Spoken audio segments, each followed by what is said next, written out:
بسم اللہ الرحمن الرحیم۔ عزیز طلباء و طالبات، کیسے ہیں آپ سب؟ امید کرتی ہوں بخیر و عافیت ہوں گے۔ آج کی ویڈیو میں ہم بات کریں گے آپ کی کتاب میں موجود مکتوبات کے حوالے سے۔ مکتوبات ایک جمع لفظ ہے اور اس کا واحد ہے مکتوب۔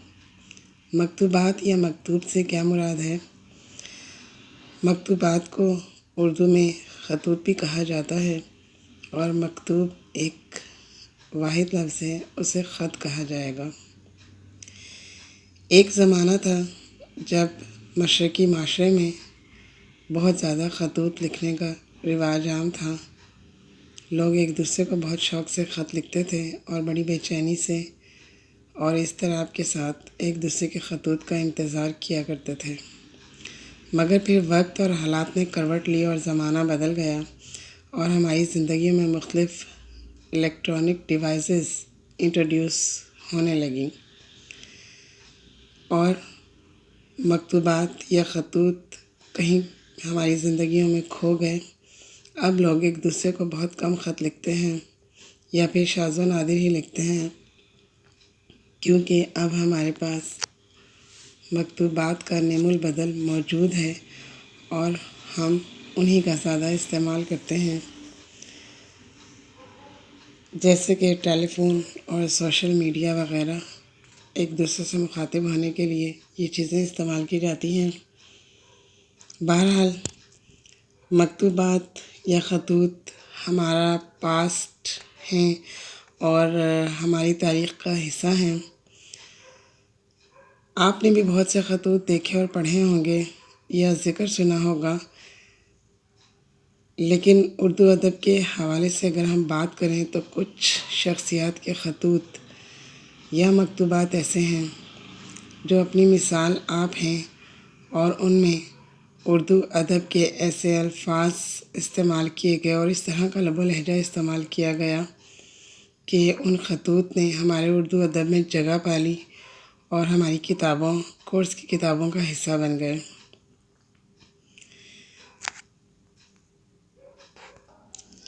اردو ادبیات کے حوالے سے اگر ہم خطوط کی بات کریں تو سر فہرست نام ہے مرزا اسد اللہ خان غالب کا۔ غالب کے بارے میں کہا جاتا ہے کہ انہوں نے مراسلہ کو مکالمہ بنا دیا۔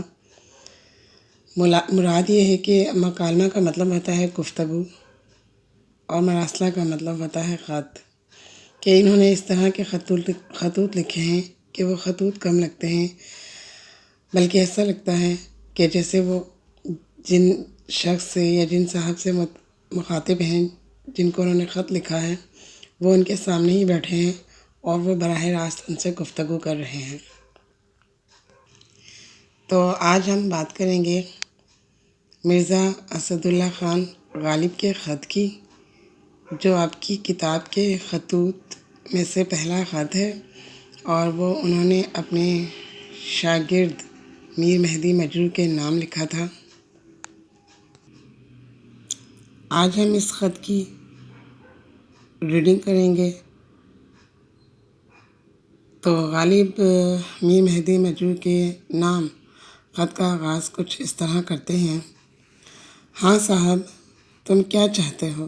مجتہد الاثر کے مسودے کو اصلاح دے کر بھیج دیا، اب اور کیا لکھوں؟ تم میرے ہم عمر نہیں جو سلام لکھوں، میں فقیر نہیں جو دعا لکھوں۔ تمہارا دماغ چل گیا ہے، لفافے کو کلیدہ کرو، مسودے کو بار بار دیکھا کرو، پاؤ گے کیا؟ یعنی تم کو وہ محمد شاہی روشیں پسند ہیں کہ یہاں خیریت ہے، وہاں کی عافیت مطلوب ہے۔ خط تمہارا بہت دن کے بعد پہنچا، جی خوش ہوا۔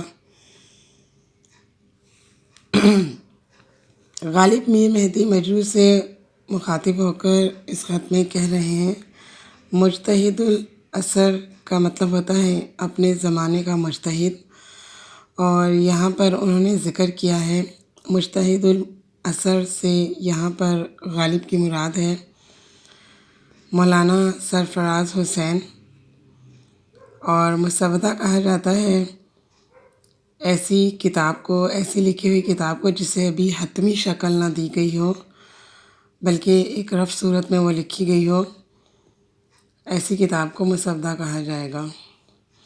اور مسودے کی ظاہر سی بات ہے اصلاح ہوتی ہے، تو غالب کہہ رہے ہیں کہ اب تم اور کیا چاہتے ہو؟ میں نے تو مولانا سرفراز حسین کا جو مسودہ تھا، ان کی جو کتاب لکھی ہوئی تھی، اس کی اصلاح کر کے بھیج دی ہے، یعنی اس کو غلطیوں سے پاک کر دیا ہے، جو اس میں ضروری چیزیں تھیں شامل کر دیں، اور جو غیر ضروری تھی وہ نکال دیں۔ اب اور تم کیا چاہتے ہو؟ میں اور کیا لکھوں؟ اگر تم یہ چاہتے ہو کہ میں خط کا انداز روایتی انداز سے کروں، جو کہ یہ ہوتا ہے کہ جس میں سلام دعا لکھا جاتا ہے، دعائیں لکھی جاتی ہیں،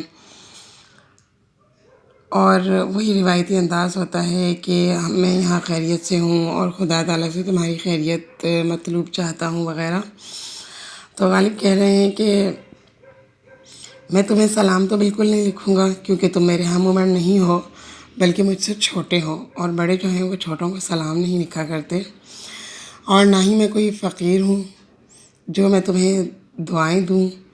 تمہارا دماغ تو ٹھیک ہے، دماغ تو صحیح ہے تمہارا، میں اس طرح کا طریقہ کیوں اپناؤں خط میں، جو کہ میرا شیوا نہیں ہے۔ اور آگے وہ کہہ رہے ہیں کہ تم لفافے کو قریدہ کرو، قریدنا مطلب اسے بار بار دیکھنا، چھانٹنا، اور مسودے کو بھی بار بار دیکھا کرو، اس سے تمہیں کچھ نہ کچھ تو حاصل ہوگا، کچھ نہ کچھ تو پاؤ گے۔ اور تمہیں اس سے کیا فائدہ ہوگا کہ میں تمہیں روایتی انداز میں خط لکھوں؟ یعنی کہ تم یہ چاہتے ہو محمد شاہی روشیں، یعنی تم کو وہ محمد شاہی روشیں پسند ہیں، یعنی روایتی انداز، بادشاہوں والا انداز، جس میں بہت بے فضول باتیں لکھی جاتی ہیں، یہاں خیریت ہے، وہاں کی عافیت مطلوب ہے، خط تمہارا بہت دن کے بعد پہنچا وغیرہ وغیرہ، اور تمہارا خط دیکھ کر جی خوش ہوا۔ اس طرح کا روایتی انداز پہلے خطوں میں ہوا کرتا تھا، لیکن غالب نے اس سے گریز کیا۔ آگے کہتے ہیں کہ مسودہ بعد اصلاح کے بھیجا جاتا ہے، اور مسودہ جو بھی ہوتا ہے اس پر اصلاح کی ضرورت ہوتی ہے، جو کہ میں نے کر دی ہے۔ برخوردار میر سرفراز حسین کو دینا اور کہنا، اور ہاں، حکیم میر اشرف علی اور میر افضل علی کو بھی دعا کہنا۔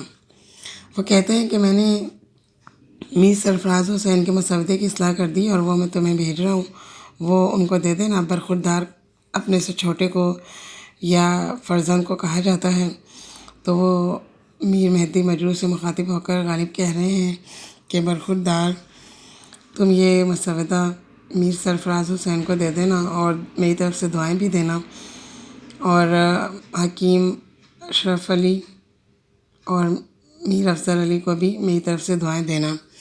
لازمہ سعادت مندی یہ ہے کہ ہمیشہ اسی طرح خط بھیجتے رہو۔ لازمہ سعادت مندی سے مراد ہے کہ تمہاری سعادت مندی کا تقاضا یہ ہے۔ سعادت مندی کا مطلب ہوتا ہے فرما برداری یا طاعت گزاری، تو کیونکہ تم چھوٹے ہو اور میرے بیٹے کی طرح ہو، تو تمہاری فرما برداری کا یہ تقاضا ہے، یہ لازم ہے تم پر کہ ہمیشہ مجھے اس طرح سے خط لکھتے رہا کرو۔ آگے غالب کہتے ہیں کیوں سچ کہیو، اگلوں کے خطوط کی تحریر کی یہی طرز تھی، سچ سچ بتانا۔ جو پرانے زمانے کے لوگ تھے، پچھلے لوگ تھے، وہ اسی طرح سے خط لکھا کرتے تھے، انہی روایتی انداز سے، طریقوں میں۔ ہائے کیا اچھا شیوا ہے، شیوا سے مراد ہوتا ہے طریقہ، دستور۔ کہتے ہیں کہ کتنا اچھا، کیا خوب ان کا شیوا تھا، کیا دستور تھا، جب تک یوں نہ لکھو گویا وہ خط نہیں ہے۔ مطلب یہ روایتی باتیں جب تک نہ لکھی جائیں تو کیا وہ خط نہیں ہوگا؟ چاہے بے آب ہے، ابرے بے باراں ہے، نخل بے میوہ ہے۔ چاہے بے آب کہا جاتا ہے ایسا کنواں، بے آب کا مطلب ہوتا ہے بغیر پانی کے، چاہ کہا جاتا ہے کنویں کو، تو ایسا کنواں جو بغیر پانی کے ہو، یعنی سوکھا ہوا خشک کنواں۔ ابرے بے باراں سے مراد ہے باراں بارش کو کہا جاتا ہے، اور ابر بادل کو کہا جاتا ہے، تو ابرے بے باراں سے مراد ہے کہ بغیر بارش کے بادل ہے، اور نخل بے میوہ سے مراد ہے، نخل ویسے تو کھجور کے درخت کو کہا جاتا ہے، لیکن کسی بھی درخت کو نخل کہا جا سکتا ہے، تو نخل بے میوہ سے مراد ہے کہ ایسا درخت جو بغیر پھل کے ہو، جس کا کوئی فائدہ نہ ہو، جس پر کوئی ثمر نہ ہو، بے ثمر ہو۔ خانہ بے چراغ ہے، خانہ گھر کو کہتے ہیں، مکان کو کہتے ہیں، تو خانہ بے چراغ سے مراد ہے کہ ایسا گھر جس کا کوئی چراغ نہ ہو، جو چراغ سے خالی ہو۔ چراغ بے نور ہے، ایسا چراغ، ایسا دیا جس میں نور نہ ہو، روشنی نہ ہو۔ ہم جانتے ہیں کہ تم زندہ ہو، تم جانتے ہو کہ ہم زندہ ہیں، بس اتنا ہی کافی ہے کہ تم بھی زندہ ہو، ہم بھی زندہ ہیں، اور ہم دونوں کو اس بات کا علم بھی ہے، تو ہمیں زائد بے ضروری باتیں لکھنے کی کیا ضرورت ہے؟ امر ضروری کو لکھ لیا، یہی کافی ہے، جو ضروری بات تھی، جو ضروری کام تھا، اسے لکھ دیا۔ زوائد کو کسی اور وقت پر موقوف رکھا، جو فضول باتیں تھیں، زیادہ باتیں لکھنا تھیں، ان کو کسی اور وقت کے لیے میں نے ملتوی کر دیا۔ اور اگر تمہاری خوشنودی اسی طرح کی نگارش پر منحصر ہے تو بھائی 3.5 سطریں ویسی بھی میں نے لکھ دی۔ اور اگر تم چاہتے ہو، نگارش کا مطلب ہوتا ہے تحریر، لکھنا، اور اگر تم چاہتے ہو، تمہاری خواہش ہے اور تمہاری خوشی اسی میں ہے کہ اس طرح کی میں روایتی تحریر لکھوں، تو ویسے بھی 3.5 لائنیں میں لکھ چکا ہوں، جو کہ کافی ہیں۔ کیا نماز قضا نہیں پڑھتے اور وہ مقبول نہیں ہوتی؟ تو غالب کہتے ہیں کہ نماز قضا بھی پڑھی جاتی ہے اور وہ قبول بھی ہو جاتی ہے۔ تو اگر میں نے اس طرح سے خط لکھ دیا تو کیا یہ بے فائدہ ہو گیا؟ یہ قابل قبول نہیں ہے؟ خیر، ہم نے بھی وہ عبارت جو مسودے کے ساتھ لکھی تھی اب لکھ بھیجی۔ تھوڑی بہت عبارت جو مسودے کے ساتھ ضروری تھی وہ ہم نے لکھ دی ہے۔ قصور معاف کرو، خفا نہ ہو، اور اگر تمہیں میرا یہ انداز تحریر پسند نہیں آیا ہے تو مجھے معاف کرو، پلیز مجھ سے ناراض مت ہونا، خفا مت ہونا۔ میر نصیر الدین ایک بار آئے تھے، پھر نہ آئے۔ اب وہ اپنے کسی اور ملنے والے کا ذکر کر کے کہہ رہے ہیں کہ میر نصیر الدین ایک مرتبہ مجھ سے ملنے آئے تھے لیکن اس کے بعد دوبارہ نہیں آئے۔ نثر فارسی میں نے کہاں لکھی کہ تمہارے چچا کو یا تم کو بھیج دوں؟ میں نے فی الحال فارسی میں کوئی نثر نہیں لکھی ہے جو تمہارے چچا کو یا تمہیں ارسال کی جائے۔ نواب فیض محمد خان کے بھائی حسن علی خان مر گئے ہیں، اپنے کسی عزیز دوست کے بارے میں اطلاع دے رہے ہیں کہ ان کا انتقال ہو چکا ہے۔ حامد علی خان کی 1,30,000 کئی سو روپے کی ڈگری بادشاہ پر ہو گئی کہ جن کا انتقال ہو چکا ہے، ان کے بھائی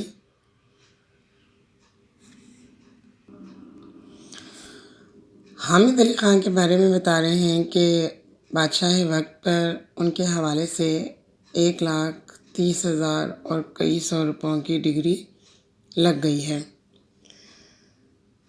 کلو داروغہ بیمار ہو گیا تھا۔ داروغہ کہا جاتا ہے منشی کو۔ کلو داروغہ کے بارے میں بتا رہے ہیں اپنے شاگرد میر مہدی مجروح کو کہ وہ بیمار ہو گیا تھا۔ آج اس نے غسل صحت کیا۔ باقر علی خان کو مہینہ بھر سے تب آتی ہے کہ کلو داروغہ بیمار رہا کافی عرصہ لیکن اب ٹھیک ہو گیا ہے اور اس نے آج غسل کیا ہے۔ اور باقر علی خان کو بھی تب کا مطلب ہوتا ہے بخار، حرارت، 1 مہینے سے بخار ہو رہا ہے۔ حسین علی خان کے گلے میں 2 غدود ہو گئے ہیں۔ حسین علی خان کے گلے کے غدود بڑھ گئے ہیں، یعنی ان کو ٹونسلز ہو گئے ہیں، یعنی مختلف عزیز و اقارب اور دوستوں کے حالات و واقعات اور طبیعت سے میر مہدی مجروح کو آگاہ کیا جا رہا ہے۔ آخری پیراگراف میں غالب بہت اہم بات کہہ رہے ہیں۔ وہ کہتے ہیں کہ شہر چپ چاپ ہے، نہ کہیں پھاوڑا بجتا ہے، نہ سرنگ لگا کر کوئی مکان اڑایا جاتا ہے، نہ ہنی سڑک آتی ہے، نہ کہیں دمدمہ بنتا ہے، دلی شہر خاموشاں ہے۔ ان سطور میں غالب دلی کے حالات جو 1857 کی جنگی آزادی کے بعد تھے اور دلی مکمل طور پر تباہ و برباد ہو چکا تھا، اور اس صورتحال سے میر مہدی مجروح کو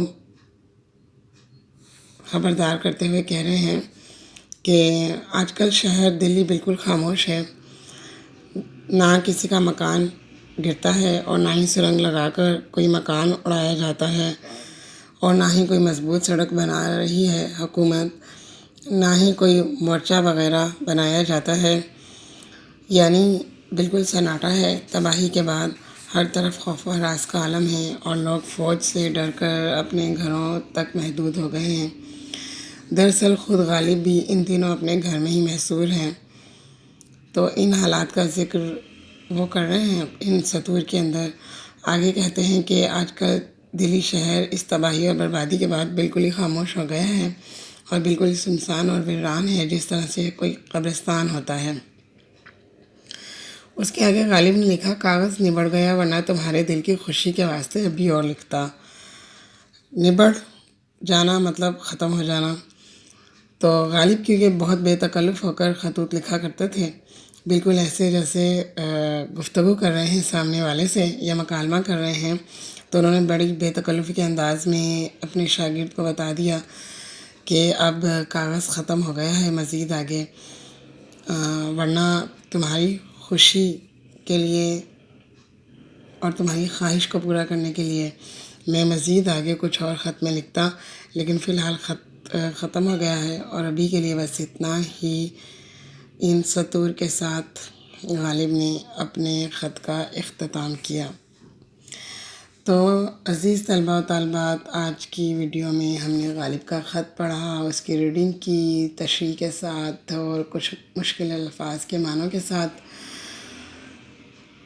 اگلی ویڈیو میں اس غالب کے خط کے جو مشقی سوالات ہیں، ایک اقتباس ہے، الفاظ کے معنی ہیں اور کچھ وضاحتیں ہیں، الفاظ کو جملوں میں بھی استعمال کرنا ہے، واحد جمع ہیں اور MCQs ہیں، کثیر الانتخابی سوالات ہیں۔ تو ان سب چیزوں کو ہم حل کریں گے اگلی ویڈیو میں۔ اپنا بہت سارا خیال رکھیے گا۔ کوئی بات اگر نہیں سمجھ آ رہی ہے کمنٹ میں پوچھ لیا کریں، اچھا لگ رہا ہے تو بھی کمنٹ کر کے بتائیں۔ میں کوشش کر رہی ہوں آپ کا پورا کورس کور کروانے کی، جو کہ میں انشاءاللہ تعالی ضرور کرواؤں گی۔ آپ کی دعائیں اگر ساتھ رہیں، آپ کی سپورٹ رہی، چینل کو اگر سبسکرائب نہیں کیا ہے تو کر دیجئے اور لائک بھی کر دیجئے اور اسے دوسروں میں شیئر بھی کر دیا کریں، تاکہ آپ کے ساتھ ساتھ دوسروں کا بھی فائدہ ہو سکے۔ اپنا بہت سا خیال رکھیے گا۔ ملتے ہیں اگلی ویڈیو میں، تب تک کے لیے اللہ حافظ۔